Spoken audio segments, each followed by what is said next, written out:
Imhotep. Ankh Oudja Seneb. Bienvenue à tous les internautes de l'Académie de la culture noire kémétique. Bienvenue aussi à tous les membres du Kush Kamit Congo. Et bienvenue à vous tous qui nous suivez aujourd'hui. Aujourd'hui, nous allons faire une émission qui est une question-réponse. Donc, j'ai pris quelques questions que nous avons reçues, surtout les questions que nous avons reçues de Moutnil, que nous allons écouter aujourd'hui, mais aussi que nous allons essayer de répondre. Mais c'est dans des questions qui suscitent dans la communauté un très bon débat, qui peut faire un débat et qui peut, si vous voulez, bien sûr, vous pouvez aussi répondre aux questions, car ce sont des questions qui reviennent à chaque instant, qui retrouvent, et surtout, quand on a une communauté de plusieurs personnes, ce sont des questions qu'on retrouve souvent. Alors, sans plus autant tarder, je vais retrouver la question qu'on nous a posée et je veux vous laisser écouter cette fameuse question et ensuite, nous allons avoir notre discussion. Douanetia. Oui, Baba Kinkela.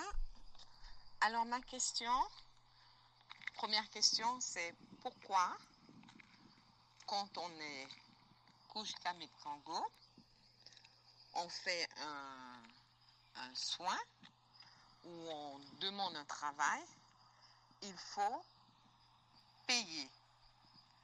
S'il te plaît, est-ce que tu peux m'expliquer clairement cela? Ankh Oudja Seneb Moutneret pour cette question. Alors, la question, si je comprends bien, pourquoi quand on demande un travail de genre thérapie ou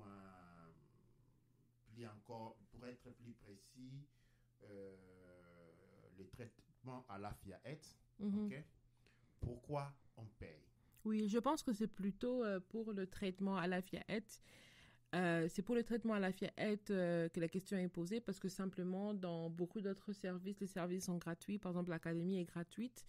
Et pourquoi est-ce que, par exemple, pour le traitement à la FIAET, faut-il payer? Ankh Oudja Seneb. Alors, à la FIAET, j'aimerais ici commencer par dire ce que nous avons dans l'Académie de la culture noire Kush Kemétique et dans le mouvement Kush Kamit Congo, ce que nous appelons à la FIAET, c'est quelque chose que vous ne trouvez pas facilement. Et je vous dis par expérience, j'ai voyagé dans le monde et j'ai connu des choses, j'ai rencontré des choses et c'est pas facile d'avoir quelque chose qui fonctionne. Nous avons, pour ce qui est de Alafiet, moi je l'appelle une bénédiction dans le Kush Kamit Congo et un de notre points de force avec les Neb Amadou. C'est quelque chose auquel nous tenons beaucoup. Alors, comment les fonctionnements? Alafiet traite ce qu'on appelle les pathologies de l'esprit. C'est un hôpital de l'esprit qui traite de l'esprit parce qu'il faut comprendre l'esprit des bases qui inspire même à la fiette. Nous disons la maladie ne se trouve pas dans le corps mais dans l'esprit. Maintenant, quand nous venons dans la fiette, c'est parce que nous avons été plusieurs endroits. Pour la plupart des personnes, on a été dans beaucoup d'endroits, ok, et rien, ça n'a pas fonctionné. Nous avons plusieurs endroits où quand vous allez, vous payez des chiffres incroyables. Okay? J'ai eu plusieurs patients qui sont passés sans pouvoir citer des noms d'ici et de là, et les chiffres ont toujours été une consultation minimum qu'on vous demande de faire, c'est autour des 200, 300, 400 euros.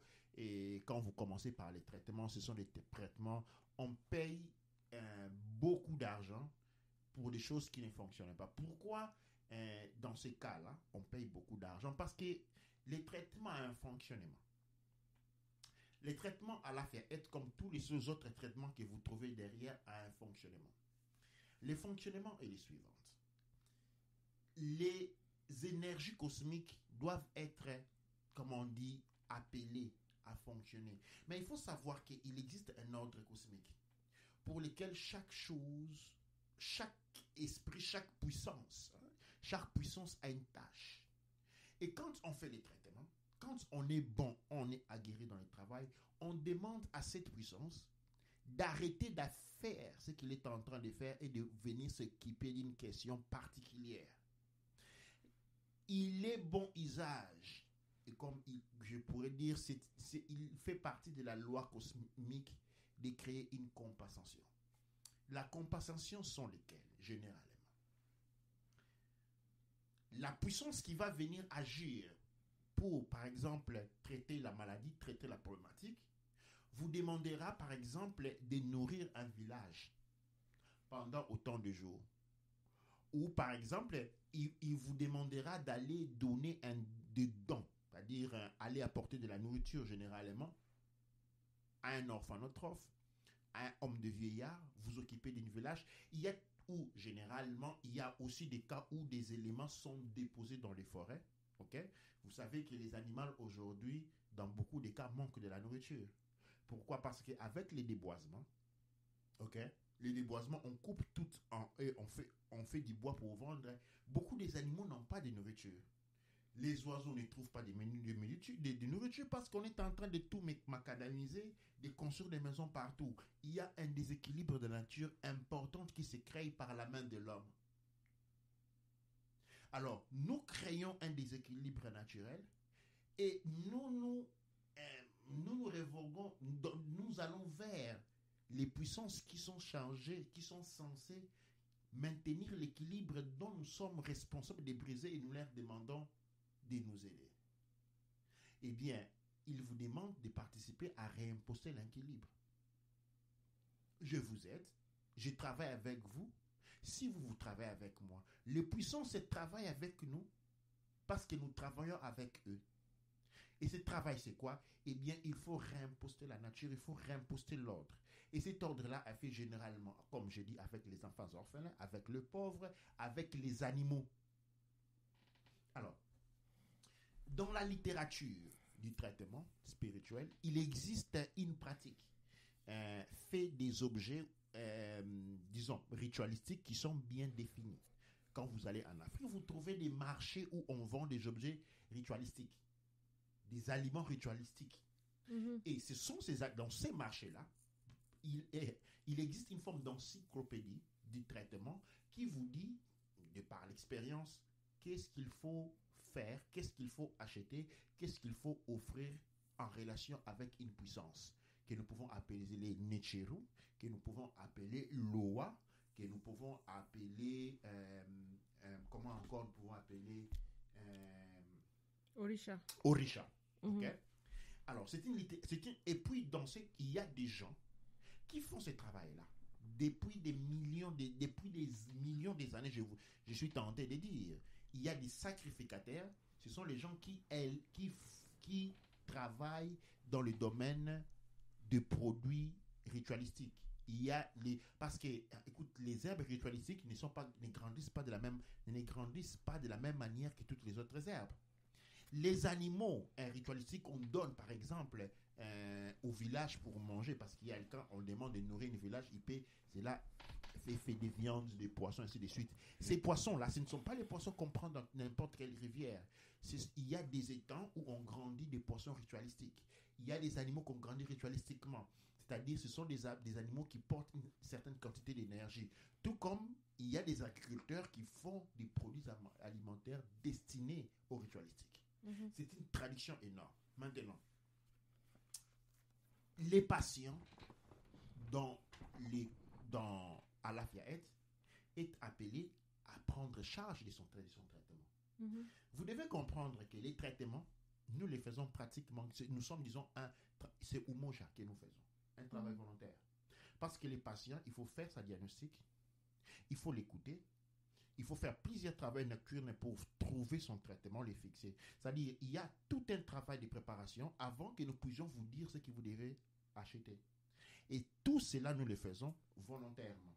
C'est-à-dire, quand je dirais, je ne vais pas utiliser le mot volontaire, je vais utiliser le mot Umoja. C'est-à-dire, c'est notre contribution pour la communauté. Nous faisons Umoja pour calculer, et je vous assure, ce n'est pas de l'eau à boire. C'est un grand travail qui est fait. Et nous faisons Umoja, notre contribution à la communauté. Après avoir fait cela, maintenant, c'est au patient de donner sa contribution, non plus à la communauté, mais à l'univers. Parce que ce qu'il doit fournir doit pouvoir remettre un certain équilibre dans l'univers. Eh bien, aujourd'hui, nous vivons dans une économie monétaire on est en train de payer l'argent. Cet argent-là sert justement, dans le cas normal, je vous donnerai une liste. Je dis, écoute, allez acheter ça. Débriller, c'est-à-dire si on était en Afrique, je vous dirais, écoute, il faut acheter ça, allez. Et vous-même, vous allez vous acheter, vous m'apportez. Alors, maintenant qu'on vit dans un monde, on est plus éloigné, c'est pourquoi on demande cette contribution, qui en fait, c'est comme si, là encore, nous, on prend encore la charge d'aller acheter pour vous. Ouais. Tu vois, Nétier, en fait, j'allais venir rapidement pour dire que c'est comme si on est en train de décrire une ordonnance spirituelle.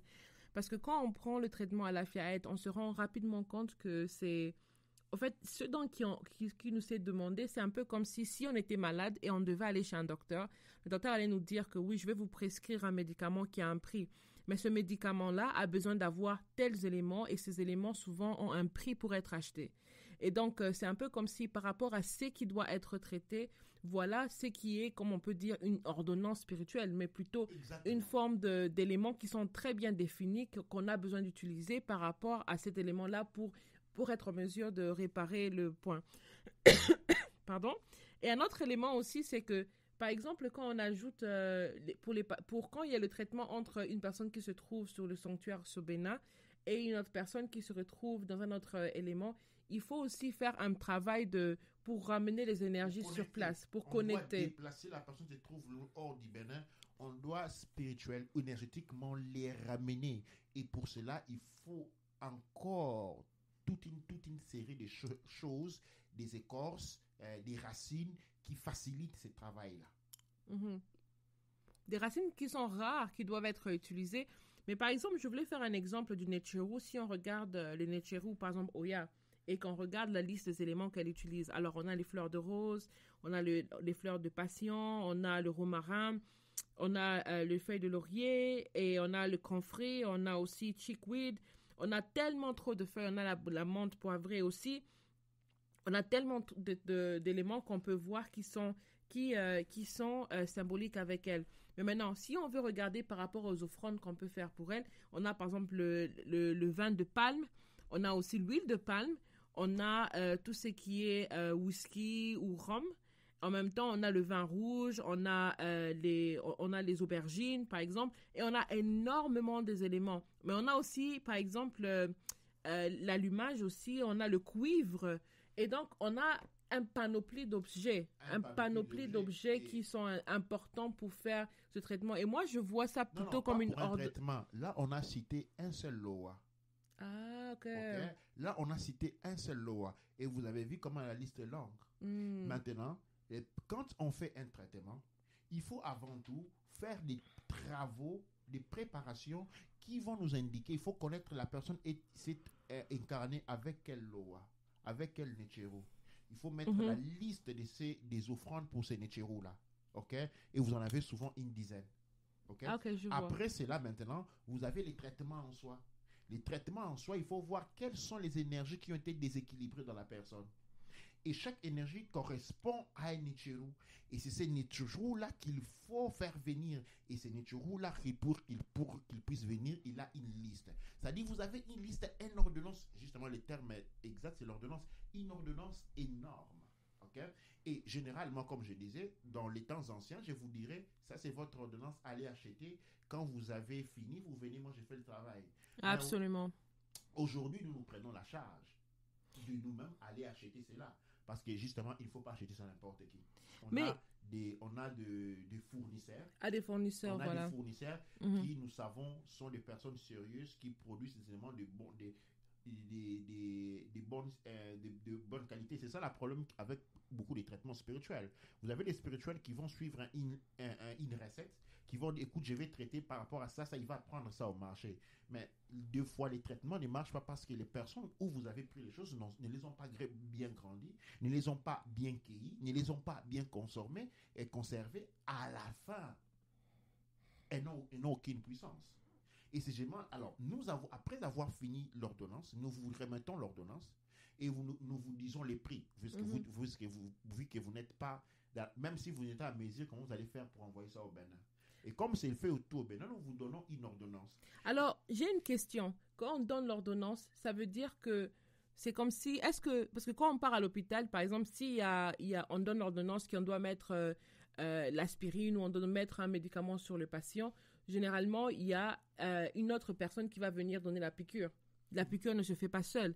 Et donc, dans ce qui est donné dans les traitements à la Lafayette, est-ce que ça vient, par exemple, avec les frais, le temps que la personne va utiliser pour faire les prières, ou c'est seulement pour l'ordonnance? Ça veut dire que, disons qu'on veut faire l'aspirine ou on va acheter ce qu'on va mettre dans le patient. Donc, c'est la protection pratiquement, ou la protection ou la réparation. Donc, c'est seulement ça qu'on demande. Mais est-ce que ce traitement, ça inclut aussi le travail de la personne ou toute l'équipe qui va travailler pour faire ça? Généralement, non. Ah, ok. C'est ça les points. Il y a des éléments, les sacrificataires, ok? Les sacrificataires, quand ils vous donnent un prix, ok? Ils vous donnent les prix avec son service à l'intérieur déjà. Il y a des personnes qui font les sacrificataires, leur prix pour des objets. Hein, quand vous achetez un objet, c'est compris déjà son service à l'intérieur. Vous avez un prix full quand vous allez acheter cette histoire parce qu'ils doivent vous les préparer. Okay? Ils doivent vous les préparer. Donc, ce sont des choses qui sont déjà préparées. Le problème, c'est ça. C'est-à-dire, nous donnons un prix. Et deux fois, une des situations que nous rencontrons souvent, okay, où nous vous donnons, vous savez, où tout le monde entre nous est allé à l'hôpital. Mm-hmm. Vous allez à l'hôpital, on vous prend, on vous fait on vous fait l'examen, on vous dit voilà, vous avez telle maladie, telle maladie, telle maladie, telle maladie. On vous donne une ordonnance. Okay? Vous allez à l'hôpital, vous allez, disons, à la pharmacie. On vous donne une ordonnance pour aller à la pharmacie. Et jusque-là, vous n'avez pas encore payé l'hôpital. Okay? Vous allez à la pharmacie, vous achetez les médicaments, vous revenez à l'hôpital. On essaye, la thérapie ne fonctionne pas. Que font les médecins? On va vous faire une autre ordonnance. On vous demande de payer encore. Ah, c'est là aussi nous arrive. Mais seulement, à part des cas très graves, nous ne rentrons jamais vers la personne pour lui demander, voilà, ça n'a pas été assez, nous nous en occupons nous-mêmes. C'est-à-dire, à ce moment-là, c'est le Couche Kamit Congo qui s'occupe lui-même, okay, de compléter la facture, sans pour autant retourner chez la personne. Et ce que nous demandons, c'est exact. Et fini cela, ça je vais répondre, c'est pas une autre question, peut-être va aller vers là, mais pour expliquer le fonctionnement, c'est ça. On ne paye pas, on ne paye que ça, on ne paye que l'ordonnance. Son ordonnance, c'est ça le point. C'est vraiment complexe. Son ordonnance. Et je vais vous assurer que pour nous, à la Lafayette nous aide beaucoup. Moi, personnellement, m'aide beaucoup à grandir en termes les personnes qui viennent faire à la Lafayette. Je dis toujours douane et chair parce qu'ils nous permettent aussi de faire de la recherche. Okay? Mais je vous assure, à la Lafayette, c'est un casse-tête. C'est énormément de travail. C'est énormément de travail et nous n'avons pas de secrétaire. OK? Et nous devons gérer entre moi et Amadou 20, 30, 40 personnes à la fois. Après les traitements, il faut suivre les personnes, il faut appeler les personnes. Et il y a un travail d'organisation qui vient avant les traitements, qui est complètement gratuit, c'est-à-dire c'est Umoja. Et après les traitements, il y a un service de suivi. Vous avez tous ceux qui ont fait à la Lafayette, le connaissent, il y a un service de suivi pour les traitements. Là encore, c'est complètement nous qui les faisons. Et complètement Umoja. Vous voyez un peu, c'est-à-dire, là je vais retourner sur la question, il n'y a que l'ordonnance, c'est-à-dire la personne doit, la déséquilibre qui a été causé, la personne doit pouvoir, en termes de responsabilité cosmique, se porter garant pour pouvoir réparer cela. Je ne sais pas si j'ai répondu à la question. C'est une très bonne réponse et j'ai même envie de dire que des fois, avec les traitements qui sont faits sur Lafayette, si on doit prendre en considération le temps qui est investi ou le temps qui est pris, surtout pour Neb Amadou et pour Baba Kinkela, des fois je me pose la question si on pouvait voir même un salaire minimum prescrit. Est-ce qu'on peut même obtenir un salaire minimum? Non. Donc non, c'est vraiment de l'Umoja parce que ça couvre quasiment justement que l'ordonnance. Absolument. Si on voulait faire un discours économique, okay, si on voulait faire un discours sur un plan économique, Lafayette est complètement désavantagée. Elle est complètement désavantagée, je disais, sur le plan économique, parce que elle nous exige beaucoup des heures de travail, beaucoup de nuits de travail, et dans tout ça, généralement, les patients ne payent que son ordonnance. Imaginez un peu avoir un hôpital toujours disponible, ouvert 24 sur 24 heures. Quand vous allez, tout ce que vous avez à payer, à faire, c'est votre ordonnance. Il y a dans cette première deux ordonnances. La première ordonnance, c'est l'ordonnance de la consultation. Pourquoi? Parce qu'il y a tout un temps de calcul dans le cadre d'une clinique. Il y a vous donnez les noms à la clinique, vous donnerez votre sang. On doit faire des analyses de sang. OK? Alors, la consultation sert à ça. Les analyses de sang, dans notre cas, votre étude spirituelle.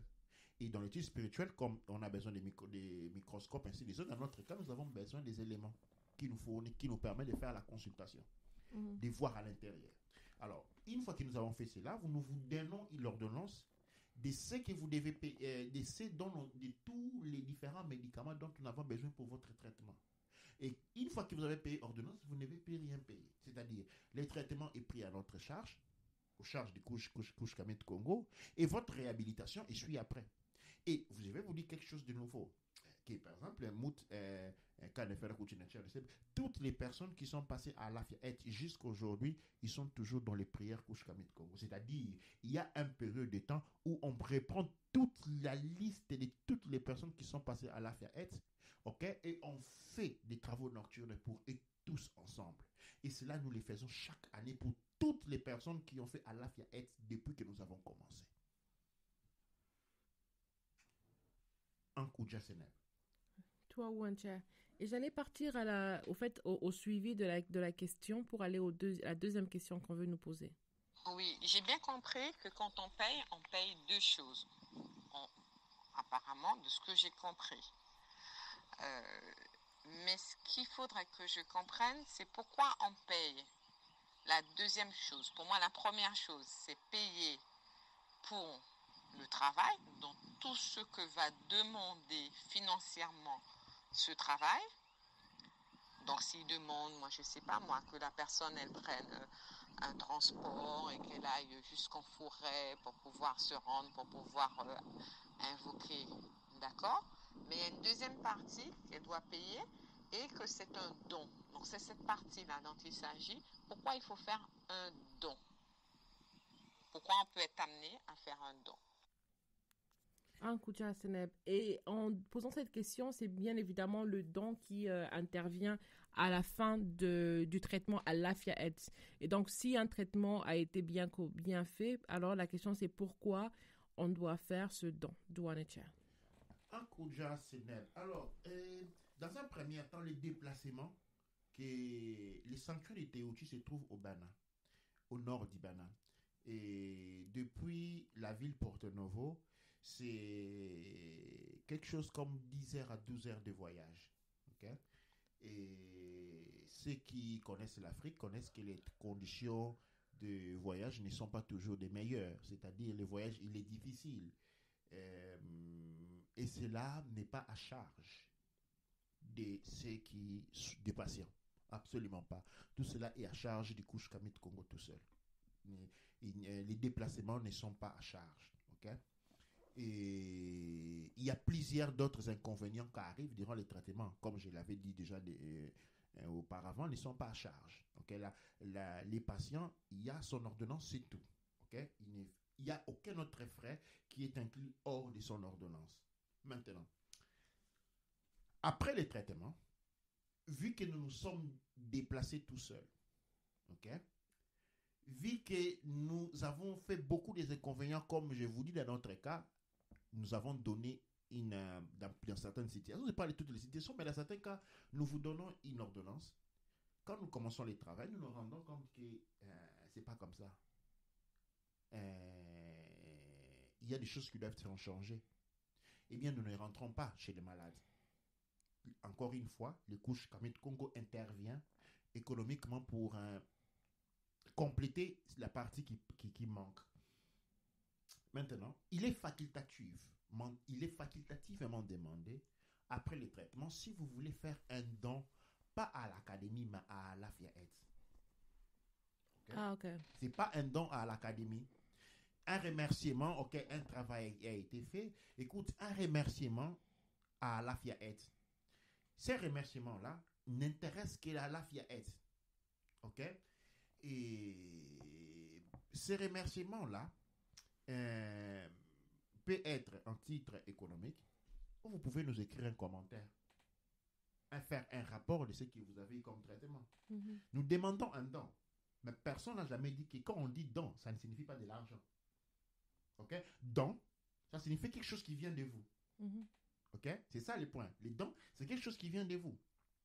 Et ça, nous l'avons toujours indiqué. Mais je vais vous dire, à ces jours, si j'ai fait les comptes à la FIAET, depuis que nous fonctionnons, nous avons traité 157 personnes. Okay? Depuis que Alafiet existe, nous avons traité 157 personnes. Et de ces 157 personnes, je peux vous assurer que seulement 5 ont donné quelque chose. Tu vois, seulement 5 ont dit voilà, je suis énormément content de ce qui a été fait. Je suis vraiment satisfait de ce qui a été fait. Voilà, 10 euros, 20 euros, 30 euros, juste pour dans le. Cela ne va pas dans la caisse de l'académie et qui couvre tous les frais dans le cas où il n'y a pas assez, au cas où disons, l'ordonnance que nous avons fait demande encore des choses supplémentaires, mais cela va seulement à la FIAET parce que nous prenons en compte spécialement pour les Neb Amadou. Neb Amadou a une femme et une famille. Bien des fois, par exemple, l'édition 2000, la 6e édition, qui a fini, je pense, qui a pris 5 mois, Neb Amadou est resté 5 mois dans la forêt. Il est resté 5 mois dans la forêt loin de sa famille. À part l'édition 6, il y a la 5e édition qui a commencé juste après qu'on a formé les frontières. Il n'a pas pu rentrer. Il est resté en brousse parce que toutes les routes avaient été fermées. Il est resté en brousse pendant 4 mois. Tu vois? Et sa famille, sa femme, des fois, je n'ai même pas le courage d'appeler sa femme parce que justement sa femme sait qu'elle fait ses déplacements pour l'académie. Donc c'est moi qui suis en tête. Et je ne sais même pas comment l'aborder avec elle parce que sûrement la bonne femme, elle est une très très bonne femme, notre soeur. Elle ne se lamente pas, mais des fois je suis un peu gêné parce que des fois il se crée des complications qui fait qu'au lieu de normalement le Neb Amadou devrait rester dans le sanctuaire pendant 1 mois et puis il sort, il revient après 2 mois, mais des fois il y reste pendant 4 mois, pendant 5 mois, 6 mois sans vivre, sans voir ses enfants, sans voir sa femme, vous voyez. Et des fois je me dis voilà, un petit cadeau, ça lui ferait du bien. Voilà, des fois je me dis voilà, un petit $50 à sa femme quand il rentre à la maison, ça ferait plaisir. Vous voyez, c'est un peu là où ça s'arrête. En Koudia Seneb. En Koudia Seneb. Alors cette fois-ci, je vais aller à la 3e question et après on aura aussi un commentaire vers la fin. Donc tu vois, Ma 3e question, Baba Kinkela, c'est de savoir si ce don peut m'apporter. Il m'apporte quoi concrètement ce don? Quel est le retour? Je parle bien sur le plan scientifique, sur le plan spirituel, sur le plan énergétique. Quel est mon avantage de faire un don quand je demande de faire un travail? Et je parle de quel que soit le travail que je demande de faire. En Koudia Seneb. Et comme je disais, la question du don à faire à la fin, c'est plutôt. Je peux la voir, je peux la définir sur plusieurs plans.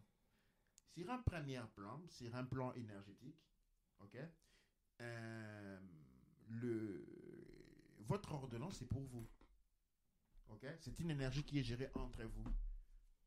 Et puis, il y a une personne qui a accompagné ces processus. Il y a 2 personnes qui ont accompagné ces processus. Il y a 3 personnes qui ont accompagné ces processus. Et ces dons-là, c'est les dons qui est fait, apportent un équilibre.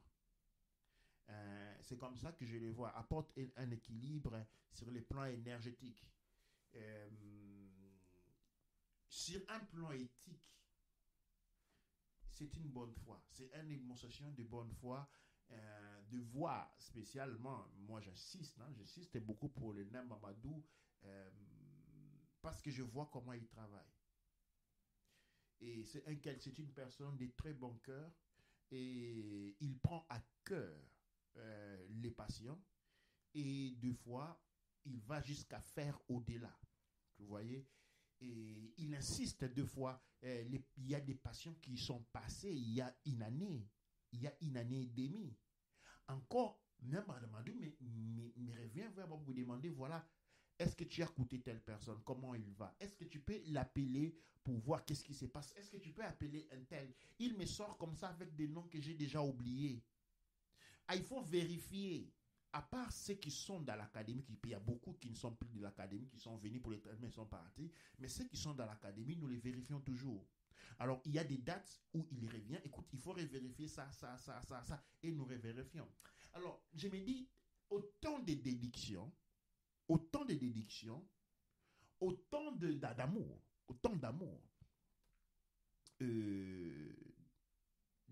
ça serait juste qu'ils puissent obtenir une contrepartie. Bien entendu, nous ne sommes pas dans le cadre de... ce n'est pas une facture, ce n'est pas une ordonnance. C'est un acte de bonne foi. Tout simplement, c'est ça quoi. C'est ça les dons. C'est un acte de bonne foi pour reconnaître. Parce que j'ai du mal, sincèrement, à trouver quelqu'un d'autre qui fait ce que le Neb Mamadou fait. J'ai vraiment du mal. Je sais que je fais beaucoup, je travaille constamment pour la communauté. Et mon travail constitue généralement, me prend toute la journée. Mais je ne m'isole pas, je ne vais pas dans la forêt. Vous voyez un peu. Je ne vais pas dans la forêt. Je ne me retrouve pas comme les Neb Mamadou à prendre des douches de pluie la nuit parce qu'à un moment donné, durant les rituels, il a commencé à pleuvoir. Vous voyez un peu. Et avec ça, je ne suis pas obligé de quitter ma famille. Je suis toujours chez moi. Mais Neb Mamadou doit quitter sa famille. Et aller loin. Ce n'est pas à 5 minutes. C'est à 2 heures. À 10 heures, 12 heures. Et il restait pendant 1 mois. Autant de déductions. Et je me dis, faites 2 fois. Un petit cadeau lui ferait du bien. Voilà un peu. Un coup de Seneb.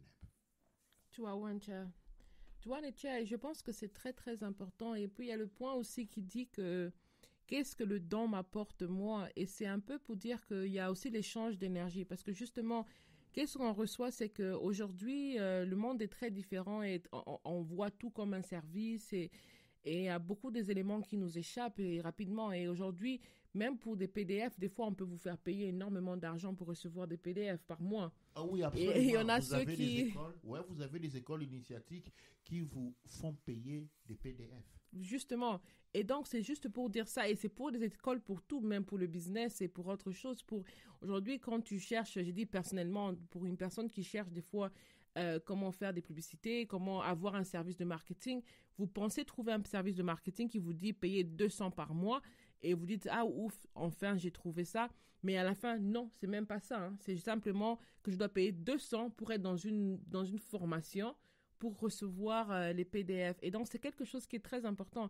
Et moi, je voulais aussi ajouter un autre point, c'est que, par exemple, non seulement il y a toute l'énergie qui est dépensée, le travail qui est fait, et puis on se sent mieux. Quand on se ressent mieux et on ressent que le travail a fait du bien, c'est comme aller au restaurant où on paye pour sa table, on paye pour la nourriture qu'on a mangée et on paye un pourboire. En fait, le pourboire, on ne le paye pas pour donner, parce que beaucoup de gens pensent qu'on paye le salaire de ceux qui travaillent là-bas, mais c'est pour remercier du service.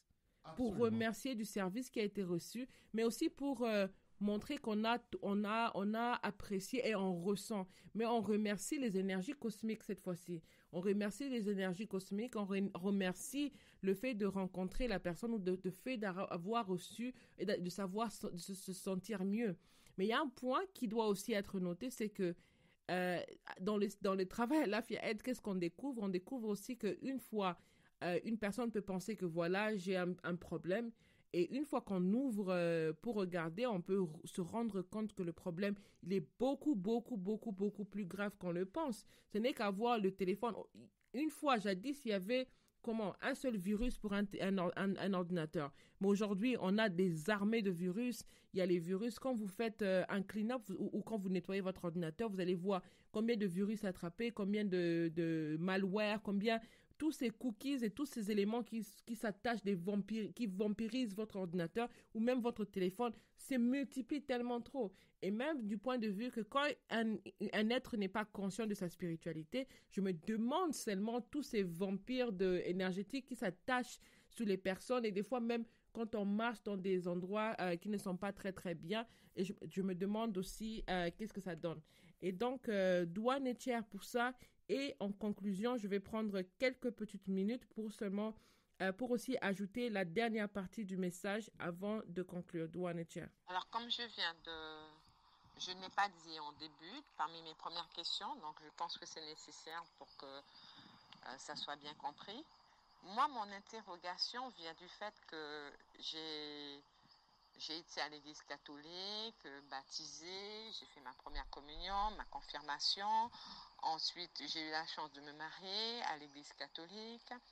J'ai contribué, puisqu'on vous dit que vous êtes, quand vous êtes marié, il faut faire un don à Marie. Donc, j'ai fait des dons. Et ensuite, pendant des années, j'ai su qu'il devait y avoir construction d'une église. J'ai donné, j'ai fait des dons. À l'époque, c'était en francs. Donc, je donnais 500 francs tous les mois. Sans passer par le prêtre, je le mettais directement dans la boîte. Et ensuite, juste parce que je trouvais normal, on ne m'avait pas demandé, d'accord? Mais c'est vrai que ensuite, même que le prêtre voulait me donner un document pour les impôts, des déductions d'impôts, je n'ai pas accepté. Ensuite, je me suis retrouvée à l'église évangélique. Et quand ils demandaient, ils n'avaient même pas besoin de me demander, je donnais spontanément. Mais après, au fur et à mesure, il y avait un message qui était porté pendant chaque fois qu'il y avait culte. Donc s'il y avait, à l'époque, il y en avait 2 ou 3 services dans la semaine de culte. Donc chaque fois qu'il y avait le service, moi je portais ma contribution naturellement. Mais la façon dont le message était porté, il y avait toujours un message sur la dîme qui nous emmenait à préparer notre dîme. Donc déjà, c'était tellement clairement fait qu'en sortant de chez nous, tu ne pouvais pas sortir. À la rigueur, si tu n'avais pas d'argent, tu disais je ne vais pas à l'église parce que je n'ai pas d'argent. C'était presque ça. Parce que quand ça passait, eh bien, ça passait de manière tellement... le message, il passait de manière tellement forte. C'était un message en rapport forcément avec la lecture. Il faut semer pour récolter. Donc, si vous n'avez pas semé, eh bien, vous ne pouvez pas récolter. Que l'argent qui est dans le... Il y avait un autre message. La pauvre veuve, elle n'avait pas d'argent. Donc, elle a donné de tout ce qu'elle avait. Donc, elle n'avait que... si je ne me rappelle pas, mais je vais donner l'exemple de 3 euros. Elle a donné ces 3 euros. Donc, tous ces messages-là, mais ils étaient répétés en boucle et à chaque fois, quelqu'un donc, de nouveau venait passer un message sur le bienfait de donner. Alors ça, c'était un volet où on donnait à la quête. Donc, j'ai envie de dire la dîme quotidienne. Mais il y avait aussi les 10% du salaire qu'il fallait donner à chaque fin de mois. Donc, c'est tout ça qui a fait qu'à un moment, je ne supportais plus. J'ai quitté l'église parce que je me disais que ça faisait trop et que j'en donnais beaucoup trop et que je m'en sortirais jamais. Voilà. Donc, c'est ça qui fait qu'aujourd'hui, je me dis, je suis aujourd'hui Kush Kamit Congo. Je suis cette culture et je le suis au fond de mon âme. Je le sens en tous les cas. Pourquoi aujourd'hui, je vais pénaliser, j'ai presque envie de dire ça, le principe Kush Kamit Congo parce que j'ai été victime du système évangélique adventiste. Est-ce qu'aujourd'hui, j'ai quel message qui peut m'être porté et qu'est-ce qu'il y a derrière cette démarche quand on parle du don et du fait de payer un travail qui doit être fait, en sachant que certaines personnes vont dire oui, mais c'est spirituel. Pour terminer mon message, c'était de dire qu'effectivement, certaines personnes pourraient penser que c'est spirituel et que cette action en moi, je ne la valide pas. Mais ce qui est important, c'est que derrière tout ça, il y a une science. Et cette science-là, certaines églises la détiennent aussi. Et il y a une science, à mon avis, Kushkamet Congo. Pourquoi ne pas nous informer et nous former à cette science de façon à ce que nous soyons plus armés et de façon à ce que nous soyons vigilants et que nous puissions la mettre aussi en pratique comme la divination. Voilà. Je te remercie, Babatine Kela, de répondre pour moi à ces questions que je t'ai posées. Douaniche. Un Ouja Zenab, je pense que la question, la dernière question est tellement profonde que je préfère que nous la remettions à une autre enregistrement, une autre émission. Un Ouja Zenab. Donc, nous allons nous retrouver. Nous avons affronté aujourd'hui, dans le cadre de la FAET, question-réponse, l'ordonnance à la FAET, raison et motivation. Okay? Parce que les gens se sont posé des questions. Et puis, nous reviendrons dans une deuxième partie où nous allons affronter la question de la psychodrame, les détournements de la société. C'est-à-dire, nous allons expliquer pourquoi la dîme que les gens versent, pourquoi tous les systèmes de paiement, en fait, quelles sont ses origines, quelle est la psychologie, quelle est la raison. Je vous remercie pour avoir été avec nous. Ankouja Seneb.